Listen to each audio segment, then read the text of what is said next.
এখন বিভক্ত, তাই ওই অংশটা চলে গেছে বাংলাদেশে। বাংলাদেশে খেতুরি নামক স্থানে নরোত্তম দাস ঠাকুর দোল পূর্ণিমা তিথিতে প্রথম প্রচার করেছিল কীর্তন। নিতাই গৌর হরি হরি। এবার আসে সংকীর্তন। এবার ধারণাটা ভাঙি, তারপর সংকীর্তনটা বলব। সংকীর্তনের প্রচারককে আজানু লম্বিত ভুজ কনকা অবদাতৌ সংকীর্তনৈক পিতরৌ কমলাবতাক্ষ বিশ্বম্ভর দ্বিজবরৌ যুগ ধর্ম পালয়ৌ বন্দে জগৎ প্রিয়কর করুণাবতার নিতাই গৌর হরি হরি হরি।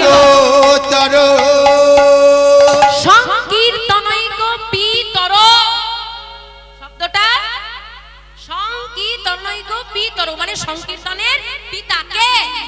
কার স্তুতি এটা? গৌর হরির। তার মানে সংকীর্তনের পিতা গৌর হরি, কীর্তনের